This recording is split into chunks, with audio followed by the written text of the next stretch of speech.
On this episode of Mic Drop Dallas, we're talking about the new and improved Dallas Wings of the WNBA. We've got Joe Trahan from Channel 8 here. We're going to talk Stars, Mavericks, Rangers, golf, all of that and much more on Season 3, Episode 7. So let's drop the mic and let's go.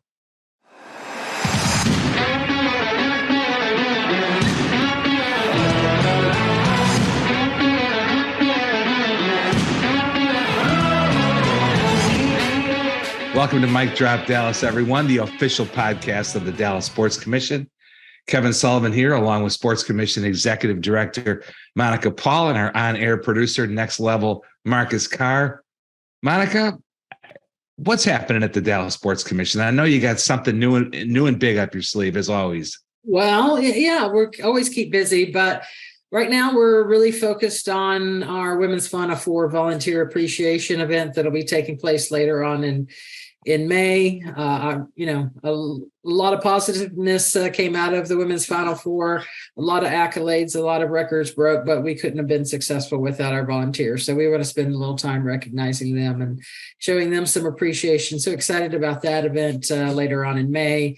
There will be a small group of us heading to Miami this week to take meetings with FIFA. Actually, all host cities will be there and really get a overview and kind of report back from Qatar, their local organizing committee, in terms of, what worked, what didn't, suggestions on improvements, and try to glean some information on, maybe what we can integrate here for our World Cup in 2026. And then ideally, I'm hoping to come away with maybe an updated timeline of the biggest question that I get out there is, are we hosting the final, or how many matches are we hosting, or anything like that? So that's what I'm hoping to come back with.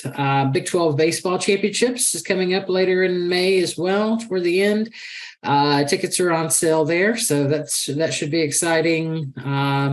Just recently also announced the CONCACAF Gold Cup quarterfinal will be taking place at AT&T Stadium. We're preparing for a big launch on May 18th, so more to come once we're able to share what May 18th may have in store. So that'll probably be on our next Mic Drop Dallas episode. I noticed that the Sports Commission put out a ticket promo offer for the upcoming KitchenAid Senior PGA Championship, which is the first of many major championships coming to PGA Frisco. Just another huge event, coming to our area, and it's good to see the Sports Commission, helping get the word out about that. Yeah, I think we want to be able to support the PGA as much as we possibly can, providing whether it's providing volunteers, getting ticket information out, providing opportunities to underserved, kids to experience golf or even attend the event. Those are all positive things, and I think bring a large benefit to our community and the quality of life, which is one of our missions over at the Sports Commission.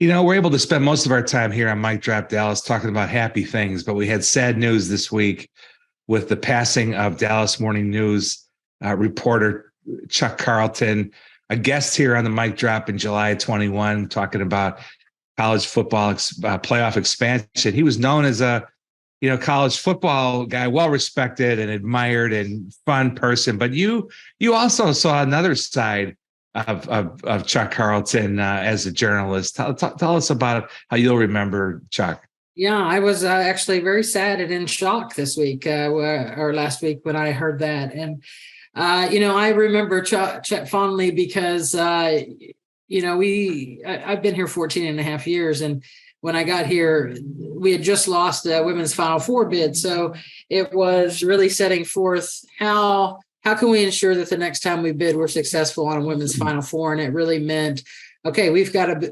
build women's basketball following and get some excitement here. And we did that through hosting Big 12 women's basketball championships, NCAA women's regional, and other Big 12 women's basketball championships, and then eventually the Final Four in 2017. But Chuck was one of those reporters that would actually cover women's basketball. He would come out to the events, and he was very passionate and excited about it, and would actually do interviews with me and others within the community. So I attribute, some of our success of actually landing a women's Final Four for 2017 to Chuck, and the fact that, he did give women's basketball a spotlight,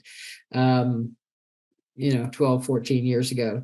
Yeah, really sad deal. He was only 64, leaves behind his wife, Amy, and daughter. And I encourage everyone, go check out the tribute piece that Kevin Sherrington wrote in the Morning News. Just a beautiful, series of stories and anecdotes about Chuck that give you a sense of what he was like and how well respected he was and admired in and out of the sports journalism community. So, again, our thoughts will be with his family. We're just a sad, sad deal. So, okay, back in a moment.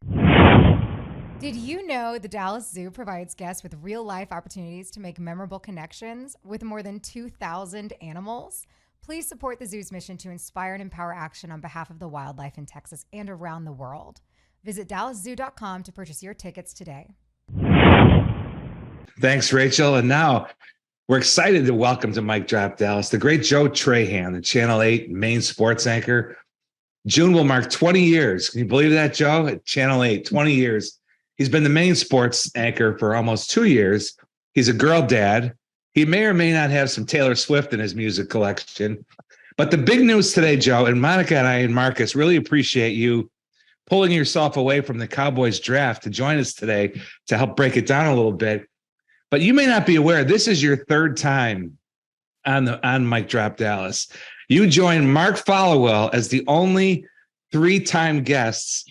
Right now, Marcus is getting a phone call from Mike Reiner's agent demanding to be booked so he can catch up. There's several two-timers. I'm sure Gina Miller is not happy about this, but Followell and Trahan are the leaders in the clubhouse with their third appearance. I don't know, Joe, where this ranks in the pantheon of your career highlights, but welcome back to Mike Drop Dallas for your third visit. I think Monica is going to send you a certificate or a plaque or something from the Sports Commission. Well, first of all, Monica and Sully, I love you guys. I appreciate the reciprocity in terms of the love. So yeah, I'll take my three-time, appearance as a championship that I certainly appreciate. We'll have to have a unification bot with you and Mark Followell at some point, and Mark's kind of wiry now. I don't know if I want that smoke, Sully. I know he's a fit guy. So yes, but you are too. Okay, let's get right to it. Cowboys. You just finished listening to Michigan defensive tackle, first round pick Mozzie Smith. What is your takeaway on the Cowboys making him the first round pick? Listen, here's the thing. I think you can, if you want to throw rocks at the Cowboys, if you just want to do it, right? You absolutely could. I mean, we're talking about a player who's probably going to be a two-down player, was the 26th overall pick, too rich for him. You could make that case, right? But I'm not going to, because I've watched too much Cowboys football, over these 20 years that I've been doing the sports here in Dallas, and they haven't had the type of fire hydrant run-plugging defender like Mozzie Smith in a long time. And I want to see what Dan Quinn's defense looks like when it has it, right? And so I'm not going to pan the pick. In fact, I'm going to applaud the pick. And if this guy can get even close to what they're saying they think he can do, the impact that it could have would be far more significant, than a three-down player. So I don't care if he only plays two downs. If he can get opposing offenses in 3rd and 8, we know what this Cowboys defense can do then. That's when Micah Parsons puts on the Superman cape and DeMarcus Ware turns into a Marvel superhero, and this team is at its best. So I'm down with it. The kid has to live up to the potential, and you never know. The NFL is hard. If it wasn't, everyone would be doing it. He has to live up to the potential that they have set for him. But if he does, I like the pick. Yeah, ESPN described him as a high impact starter from day one. So we'll see. Now let's switch to the Rangers. Lots of reasons for optimism. Pretty strong start. A little couple of bobbles lately, but pitching looks good. What are your thoughts on the outlook for the Rangers this season? Well, first of all, we need to talk about Major League Baseball. I feel like Ranger fans are getting this incredible Christmas present so far before December because Major League Baseball has things together in terms of the pitch clock, the way they're doing business, getting rid of the shift, the larger bases. I feel like baseball has fixed a lot of their ills, and the Rangers have done the exact same thing, right? The rotation, it's evident what they can do, what they will do, what they will be. You got Corey Seager hurt. Josh Young just got hurt. They're wobbling now, right? They've lost 4 straight here. But I think we can see what this team could be and can be now that they've sunk, $800 million into this thing in the last 2 off seasons. So, I'm telling all my friends who like baseball, get out to the ballpark as soon as you can. Try and catch one of the few cool days that we have left and hope that they open the roof, because when they do, it's a different experience. And with the way this team is playing, getting a chance to do that in the spring is a lot of fun. I've already done it myself, and I had a blast. So all good for the Ranger faithful. Recently, as I think the Sports Business Journal named Dallas the #1 city in America to conduct sports business. And, Monica and her team deserve just a little bit of credit for that accomplishment.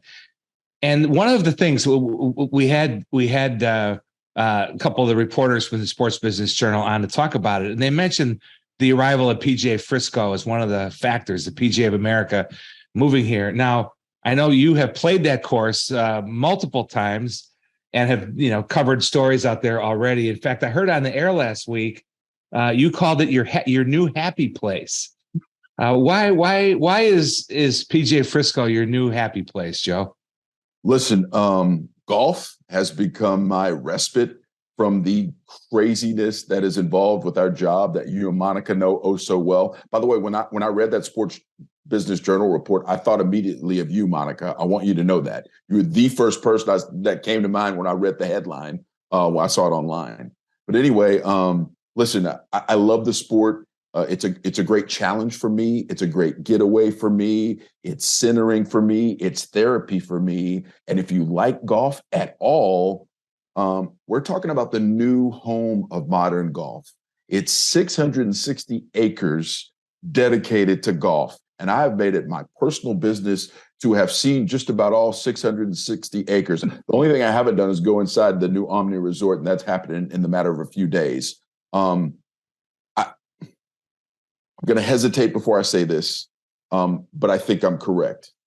You will find, if you like golf, it's perfect.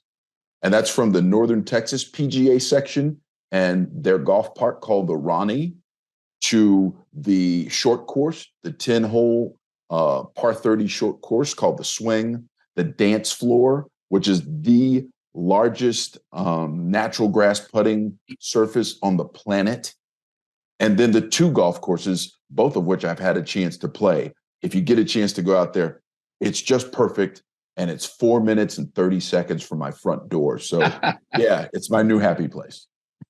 So, Joe, before I get into some of my questions over here, I need some clarification. You said that you've seen all 600 plus acres. Are you trying to insinuate that you've been spraying your ball, like your ball's not going as straight as you would like it to? Or can you expand on what you meant by that? First of all, that is a very good catch. And I'm glad that you're allowing me to clarify. Yes. Because fortunately, that's not the case. Okay. What actually has happened, it's so close, you guys, that I have walked so much of both of those golf courses with my dogs, right? Before they were anywhere close to being golf courses. I've seen a lot of the terrain, So, I mean, it started well before the golf course even took shape. I'd go and exercise and hike and walk through the area just to get a sense of it. And so, yeah, there's some spraying of the golf balls, but not a lot. Not a lot. I didn't think that's what you meant, but I didn't want our listeners to take that away and I love it. Kind of assume that. So I needed a clarification. Yes, indeed. Joe, you're closing in on 30 years in sports TV. We know the media landscape has changed dramatically over those years. In what ways do you approach your work at Channel 8 now differently today than what you did, say, 10 years ago? It's interesting, Monica, because there's literally not a day that goes by that I don't think about how can I present this differently? How can I present this in a more interesting way?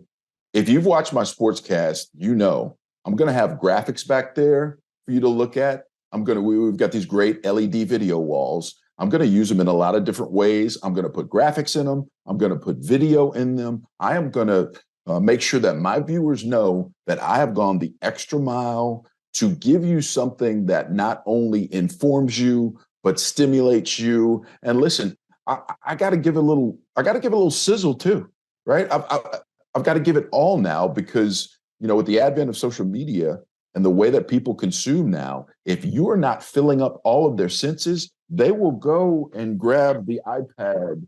I've got them all right here. They'll grab the iPad, they'll grab the phone, they'll go away in short order. So, it is incumbent upon us, especially in local television, to do all that we can. There was a time when some broadcasters and some sportscasters thought that, minimalism was the way to go. Hey, just, the one tight shot, let's go to the video. I want to be the absolute focus of everything. I don't know if we can still do it that way anymore. I've got to give you some value added things in terms of what keeps your attention. So if you look at my sportscast, you'll see a lot of that. So you are actually a master storyteller. What are your favorite types of sports stories to tell during your newscast? Okay. I appreciate the softball because I appreciate it. That's a softball for me because I can go all day on this one. When we cover sports, we are almost teed up to get the triumph of the human spirit, players, athletes facing adversity and overcoming adversity. There are all these, great things baked into sports because, most of them are so hard to do, especially on the professional level.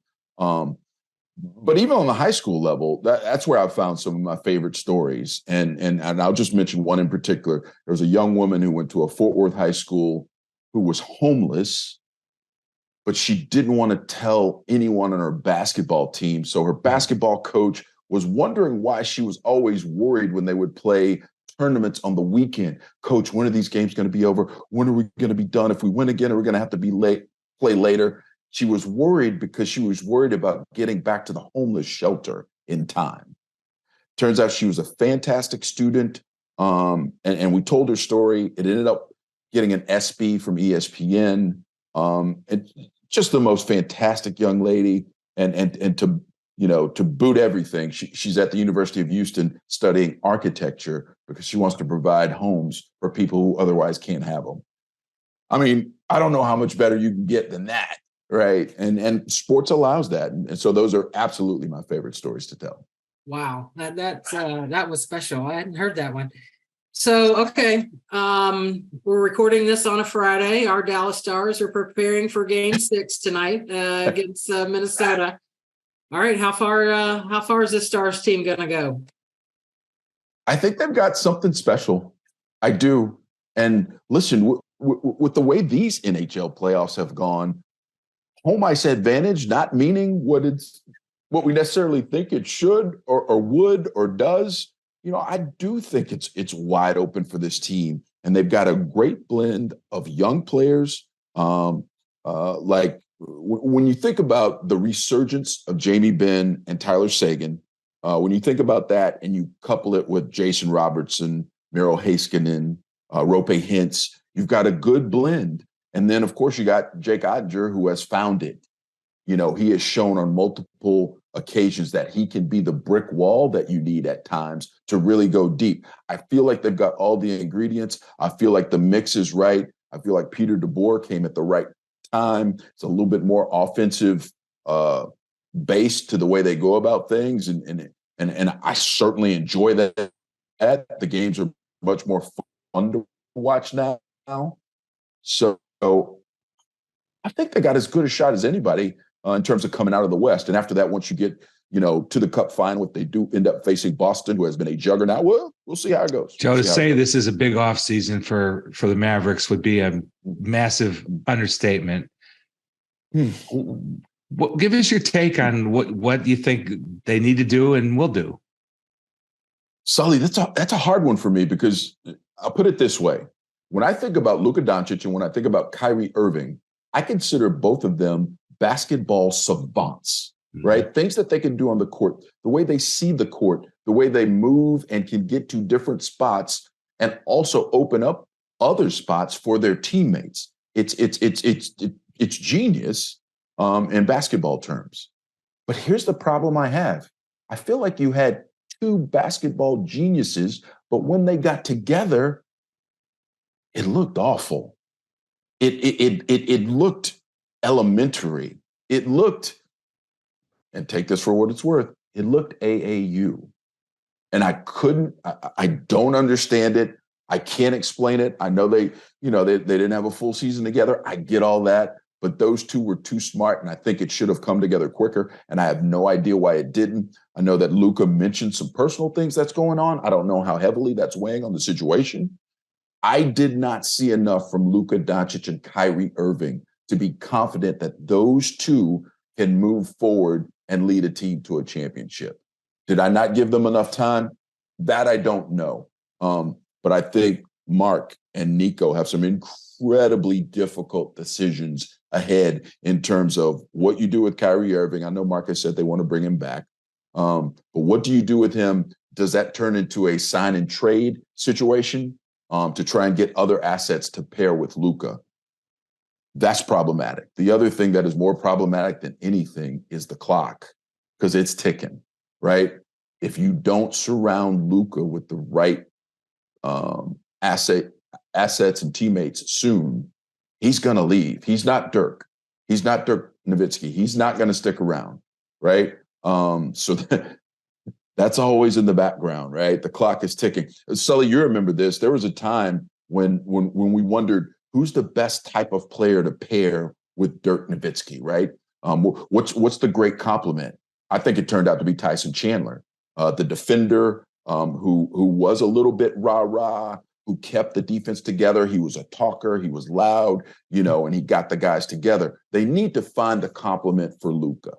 And I'm not sure what it is. I do think they need a better defensive presence because the way they defended, got out-rebounded at times this year was sophomoric. It was awful. Yes. So I could go on I'm sorry. I'm rambling because I've been racking my brain trying to figure that one out, Sully. I think it's going to be tough. No, that was definitely an interesting take. One more question for you, Joe. Monica mentioned that you're a master storyteller. You're also an elite relationship person and have been, throughout your career. When you talk about like the way you break it down on the teams and kind of in this post-COVID sort of the current media environment, are you able to build relationships with the leadership and the players and the coaches on the teams in order to, deliver some of the analysis, the sharp analysis we just heard from you? That's still possible for a reporter anchor?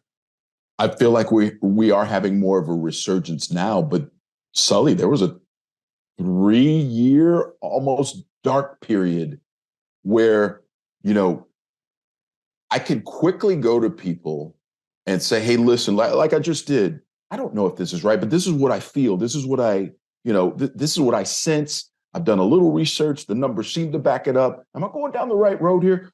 Yeah, you are. Or Joe, you don't know what the hell you're talking about, XYZ, right? It was readily accessible, but COVID and post-COVID almost knocked that out. Thank goodness, for texting, but you know how that is. The tone isn't the same. You can't kind of sidle up to somebody and say, hey, I know this is not what you want to talk about right now, but can you indulge me? It's different. And has been incredibly difficult.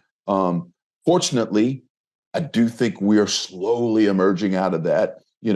I spent all night at the Star last night. I left the Star last night at 12:30, almost 1 o'clock, and I'm going right back over. Was over there this morning as well. So I do think we're getting out of that, and thank goodness too, because I do think it's better for our viewers, and it's better for people who care about the sport, because, I'm going to give you an unbiased, hopefully unvarnished opinion that I have vetted, right? And it's, increasingly, Sully, it's hard to get that on a consistent basis. Well, Joe, thanks for coming back for your third visit. I think this may have been your best. What do you think, Monica? Joe was on fire today. Marcus? Without a doubt. Yeah, way to go. The Perot Museum of Nature and Science plays a vital role in preparing the most talented and diverse STEM workforce of tomorrow right here in Dallas. Become a member today and enjoy free admission and other valuable benefits to support this nonprofit landmark. Visit perotmuseum.org for more information. Thanks, Rachel. And now we are pleased to be joined by Greg Bibb, President and CEO and partner of the Dallas Wings of the WNBA. Greg also, by the way, leads the Panther City Lacrosse Club. That's the Fort Worth-based team in the National Lacrosse League. He's a longtime sports industry vet, spent 3 years with the Washington Wizards. And we're happy to get him on the mic drop because the season is starting soon. The Wings play their first preseason game on May 5th at College Park Center on the UT Arlington campus. Regular season begins on Saturday, May 20th at home against the Atlanta Dream. More to come on that. Greg, welcome to Mic Drop. Thank you for having me. So, Greg, before we get started in some questioning, I just have to a very heartfelt thank you to you and your Dallas Wings organization and foundation for really everything y'all stepped up in helping us to host one of the most, if not the most successful women's Final Four to date. So just really wanted to say thank you for everything that y'all did for the city and the region. I appreciate that, Mike, but I feel like we should be thanking you because it was an honor to be a very small part of an historically successful women's Final Four weekend. And once again, the city of Dallas and the North Texas region, largely because of your efforts and the efforts of your staff, have raised the bar in the world of professionals, well, not in the world of sports in general, but in the world of women's basketball in particular. So thank you and congratulations. Well, thank you for that. So go ahead and you don't have to pencil it in. You can put it in marker for 2031. Go ahead and get it on your calendar. We have the dates. Looking forward. We'll be working together before 2031 still, but for sure we'll want that engagement again. So, Greg, as we head into season number 26 for the WNBA, what are the performance indicators that demonstrate how far the league has really come so far to date? I call them green arrow indicators, and we have a lot of green arrow indicators right now in the WNBA. As you mentioned, this is year 26. I've been involved for 15, I believe, years, and never has there been more energy, more interest, more engagement with our league than there is today. And I think there's a few reasons for that. One, women's basketball in general is enjoying this renaissance or this rebirth period. And we certainly felt that in Dallas a few weeks ago. So you have that kind of baseline of tremendous energy around women's basketball. And then at the WNBA level, I think we've been fortunate to have some really good people come into the league at exactly the right time. And I won't talk about all of them, but I think Commissioner Kathy Engelbert is the one person in particular that I wanted to point out. I think she is exactly what our league needed. And she has, through sheer will, taken our league and elevated it in so many different ways. So I've never been more bullish on the business of women's basketball in the WNBA than I am today. And I think the one thing that's always been there, but has been even better recently and will be even better this year than before, the product is so good. And you can literally see the evolution of the women's game before our eyes. So I'm super excited for the summer, not only here in Dallas with the Wings, but across the WNBA in general. I think we're going to set all kind of new high water marks in many of the metrics that we typically look at to judge success. Just really exciting from my perspective to see the growth and the excitement. It is like whole new energy in the air and around the sport. So I can't wait to make it out to some of the games this season. So, Greg, we have a lot of strong women leaders in Dallas, especially from a sports standpoint. Sid Marshall, Charlotte Jones come to mind. Typically, 75% of the Wings executive team are women. That has to make you proud. How important is that to you and your ownership group? Well, I think it's vitally important, and I'm extraordinarily proud of it. I think there's kind of two pieces to this. The more simple piece is it's good business. There have been many, many studies done by people far more intelligent than me that have proven that the more women you have involved in leadership positions in your organization, the more likely your organization is to have sustained long-term success. And then the second reason, candidly, it's the right thing to do. If we're going to be a league that prides itself on diversity, equity, and inclusion, if we're going to live up to the first letter of our name, it's the right thing to do. And I'm involved with the WNBA for a lot of reasons, but one of them is this very reason. I think it's an unbelievable opportunity provider to women. And as a father of a daughter, one of the reasons I first decided to get involved in the WNBA was I realized the opportunity I'd have to show my own daughter that anything's possible if you're willing to put in the work to achieve it. So I'm very proud of the fact that we have a leadership team that is predominantly women. And as an investor in the team, as well as the president, CEO, I'm glad that they're here because they're moving our business forward and ultimately driving value in our organization. Greg, the Wings are going to be honored with a proclamation, I think I heard, at the Texas Capitol. Can you tell us a little bit more about that? Yeah, it was actually yesterday. We were very fortunate to be honored in both the Texas State House of Representatives and the Texas State Senate at the Capitol down in Austin. A proclamation was read in both chambers.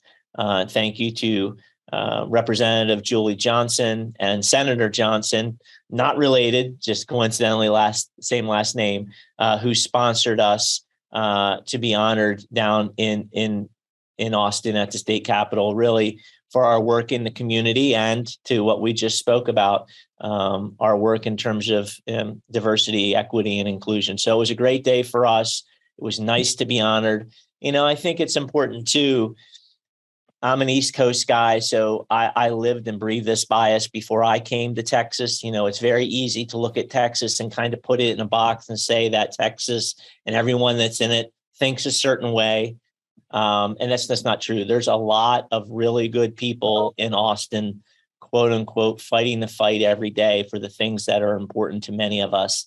So it was good to go down there with our team, our staff, and have everyone reminded that there are good people in state politics that are doing good things on behalf of Texans. Greg, let's shift the conversation to on the court. You coming off a playoff berth last season, but you made a coaching change over the offseason, bringing in Latricia Trammell to be the new head coach. She's known as LT. Why is LT such a good fit at this time for this team? Yeah, we've been making incremental progress the last several years as we've kind of evolved through this planned rebuild that we launched, I think, 4 seasons ago now. But in my estimation, at the end of last year, after talking with staff and going through our player exit interview process, which we do every year, I just felt like if we were going to take that next big step that we need to take to ultimately achieve the goal that we're here to achieve, which is to win a WNBA championship, we needed to make some changes. And some of those changes were on the coaching side of the ledger. And with Latricia Trammell, we get, first and foremost, a great basketball mind, a coach that has won at virtually every level of the game, someone who's very well respected around our league. She's known as a defensive specialist and mastermind. But what really kind of impressed me and really overwhelmed me when I really had an opportunity to start spending time with her, and I've known LT for some time, just being in the league together, she's a bucket filler. And when I say bucket filler, That's not like bucket, like make it basket. I believe there are two types of people in life that you encounter. There are people that fill your bucket, and there are people that empty your bucket. And we won't talk about the bucket emptiers. We're going to talk about the fillers. When I say that, I mean people that just make you feel better when they're around you, make you better as whatever you're trying to be because they're around you, and just make things good. They make you feel better. They pick you up when you're down. And that's Coach LT. She's a bucket filler, and she brings an unbridled enthusiasm, a positive outlook, and you just feel like things are going to go your way because she's on your team. So we have to have all that other stuff. We have to have a good basketball coach, someone who knows what they're doing, someone who's well respected and will earn the respect of her team quickly. But once I knew we had all that, really the icing on the cake for me was that she's a bucket filler. And I felt it already in our pre-camp workouts with our team. And I'm really excited for Sunday, April 30th, when we open camp to see that in action. By all accounts, you had a really, really strong offseason with the players that you added to the team. Give us a preview of what the team, how the team is shaping up and what we can expect for the 2023 season. When we went through free agency this offseason and then the draft, we kind of shifted our focus. We had been kind of in talent aggregation mode. Let's bring in as many good players as we can. But as we got to this offseason, we realized that we were pretty close to what we want to be, but we had some very specific needs. So we kind of shifted our focus to need-based decisions. So first and foremost, we addressed some free agency needs.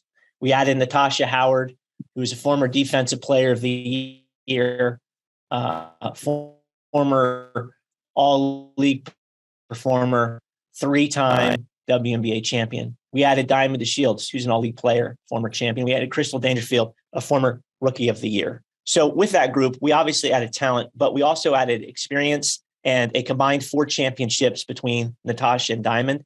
My favorite stat, coming out of last season's playoff run, our collective roster had a total of 77 games of playoff experience in the WNBA. Natasha joins us with 78 herself. So we addressed one of our biggest needs, which was bringing experience, bringing in championship winning experience. We also addressed some defensive shortcomings that we had, particularly with Natasha. The one thing we didn't address in free agency that we wanted to address in the draft was shooting. When you break basketball down, at the end of the day, it's about shooting the basketball into the basket and scoring more points than whoever you're playing.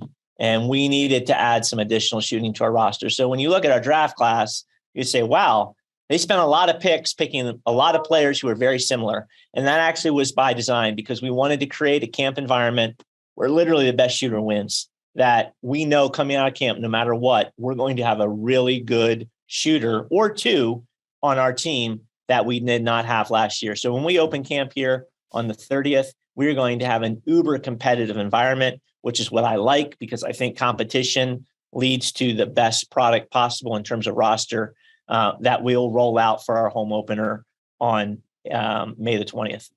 And in the draft, you added Lou Lopez Seneschal from UConn, first Mexican-born player drafted into the WNBA. You have 9 countries and 9 languages. I'm not good at math, as Marcus and Monica know, but if I'm correct on that, 9 countries and 9 languages on the roster. Is that by design? I would be lying if I said we sat down to create the most diverse and global roster in the history of the WNBA.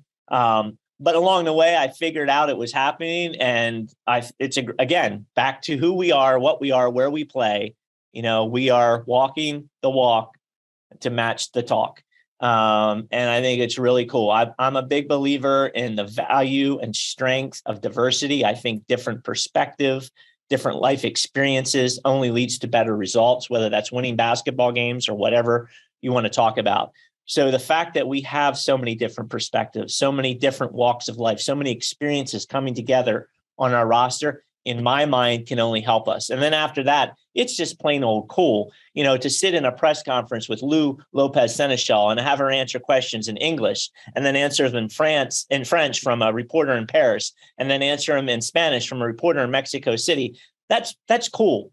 You know, on top of everything else. So I'm really excited to have that kind of diversity and inclusiveness on our roster. I think it's only going to make us better.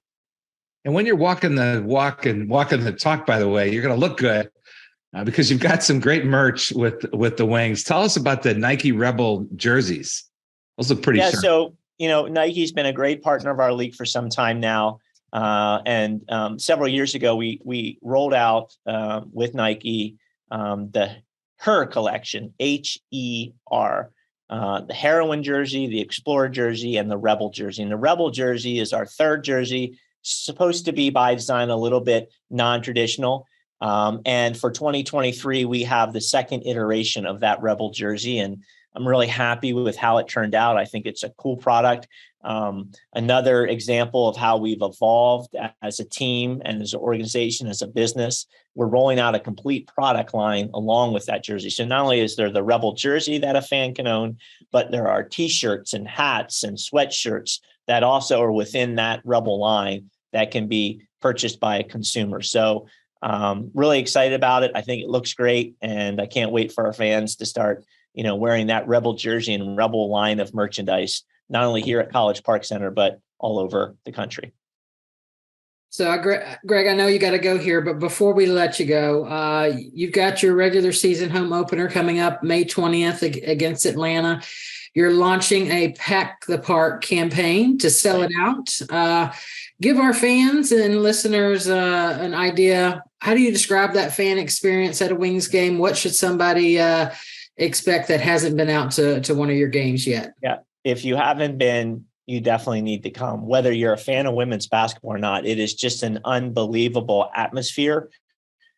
We hosted our first ever home playoff game last year, and despite not getting the outcome we want, I am 25 years into my professional sports career. I've been blessed to be everything from Final Fours to Super Bowls and everything in between. I have never heard a crowd as loud in a building as what we experienced for our home playoff game last year. College Park Center is perfect for our sport. It's a basketball specific venue, just under 7,000 seats. No matter where you sit, you feel like you're literally on top of the court.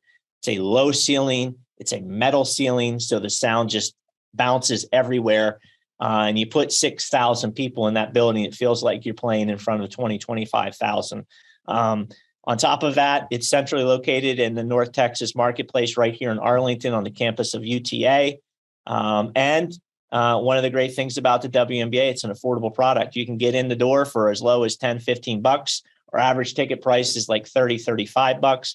And you can be as close as to touch the players and high five them as they run by for very little beyond that. So it's a great opportunity to come out and see athletes who are the very best at what they do in the world. The best 144 women's basketball players on the planet compete in the WNBA. And for 20 times a summer, for little more than it would cost to go see a movie and buy a box of popcorn, you can be up close and personal with that kind of athlete. It's a tremendous opportunity. Well, definitely some great energy there at a Dallas Wings game. I encourage everyone to get out and support them. Go to wings.wnba.com for ticket information. All the best this season, Greg. And again, thank you for all that you do for the Wings, women's basketball, and us in general here from a sports commission standpoint. So thank you for joining us on the Mic Drop.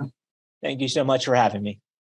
Thanks to Joe Trahan. On behalf of Monica Paul and the Sports Commission, thanks to Joe and Greg Bibb from the Dallas Wings. Good luck to them this season as well. Thanks to the Mic Drop production team, Danielle, Next Level Marcus Carr, and Jason Kurtz at Tony Fay PR, Ren over at Vocal Media. Of course, our showrunner, Tony Fay. Until next time, thanks for listening, everybody.